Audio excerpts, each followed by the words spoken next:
Hi, എല്ലാവർക്കും നമസ്കാരം.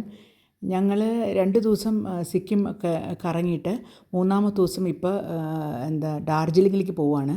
അതിൻ്റെ വഴിക്ക് നമ്മളൊരു കടയിൽ കയറി കാപ്പിയെല്ലാം കുടിച്ചു. അങ്ങനെ നമ്മൾ അവരുടെ കൂടെ തന്നെ അതേ സെയിം കാറിൽ ഒരാഴ്ചത്തെ കാർ എടുത്തിട്ടുണ്ടായിരുന്നു. അപ്പോൾ ആ കാറിൽ തന്നെ ഞങ്ങൾ പോവുകയാണ്. അവിടുന്ന് ഞങ്ങൾ ഒരു 3-4 മണിക്കൂർ കൊണ്ട് നമ്മളിവിടെ എത്തി. ആദ്യം പോയത് നമ്മൾ ടോയ് ട്രെയിനിലേക്കായിരുന്നു. ടോയ് ട്രെയിൻ എന്ന് പറഞ്ഞാൽ ഡാർജിലിങ്ങിൻ്റെ ഏറ്റവും വലിയ ഫേമസ് ആയിട്ട് എല്ലാവരും ഫസ്റ്റ് നമ്മൾ പോകുമ്പോൾ തന്നെ ആ ഒരു എക്സൈറ്റഡ് ആയിട്ട് ഞങ്ങൾ പോയി.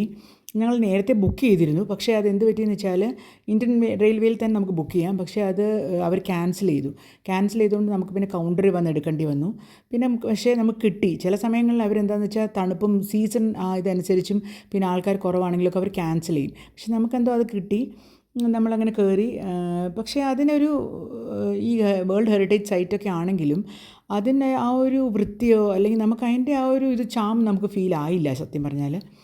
അപ്പം കുറച്ചും കൂടി നീറ്റായിട്ടും ക്ലീനായിട്ടും ഒക്കെ അവർ മെയിൻറ്റെയിൻ ചെയ്ത്, ഇപ്പോൾ സ്റ്റേഷനൊക്കെ ആണെങ്കിൽ പെയിൻറ്റൊക്കെ അടിച്ച് ഒന്ന് നീറ്റാക്കുക. എല്ലാം ഒരുമാതിരി ഭയങ്കര പഴയതുപോലെയും, ആ പഴയതാണെങ്കിൽ സാരമില്ല, പക്ഷേ അതിനെ മെയിൻറ്റെയിൻ ചെയ്യാമായിരുന്നു. അപ്പോൾ നമുക്ക് ഫോറിൻ ടൂറിസ്റ്റുകളെയൊക്കെ ഒന്ന് അട്രാക്റ്റ് ചെയ്യാനും ഒക്കെ ആയിട്ട്. പിന്നെ അതിൻ്റെ ഇടയ്ക്ക് നമ്മൾ ബത്തേസ ലൂപ്പിൽ, ഇതാണ് ബത്തേസ ലൂപ്പ്, അവിടെ ഇറങ്ങും. എന്നിട്ട് അവിടെ ഒരു വാർ മെമ്മോറിയൽ അതൊക്കെ ഉണ്ട് കാണാൻ, കുറച്ചൊരു ഗാർഡനും. അതൊക്കെ കഴിഞ്ഞ് വീണ്ടും നമ്മൾ തിരിച്ച് ഡാർജിലിങ്ങിലേക്ക് എത്തും. ഡാർജിലിങ്ങിൽ നിന്ന് ഗുമ്മിൽ നിന്ന് ഡാർജിലിംഗ് വീണ്ടും. പിന്നെ നമ്മൾ മോൾ റോഡിൽ പോയി കുറച്ചിങ്ങനെ ഫോട്ടോസൊക്കെ എടുത്ത് അവിടേക്ക് ഒന്ന് കറങ്ങി നടന്നു. പിന്നെ പോയത് അവിടുത്തെ വീണ്ടും ഒരു സ്പെഷ്യലായിട്ടുള്ള ഒരു സ്ഥലമാണ് ഈ കേബിൾ കാറിൽ പോയിട്ട് മുകളിൽ നിന്നുള്ള വ്യൂ, ഫുൾ ഡാർജിലിങ്ങിൻ്റെ വ്യൂ കാണാം. അത് നല്ലൊരു ഇതായിരുന്നു. അതും ഈ പറഞ്ഞ പോലെ മെയിൻ്റനൻസ് വളരെ മോശമാണ്. ഒട്ടും നമുക്കൊരു അട്രാക്റ്റീവ് അല്ല. അപ്പം അത് മാത്രമേ നമുക്കൊരു പ്രയാസമായിട്ട് തോന്നി. വെച്ചാൽ ഒരു നീറ്റ്നെസ് ഒന്നും ഇല്ലാത്ത പോലെ നമുക്ക് ഫീലായി.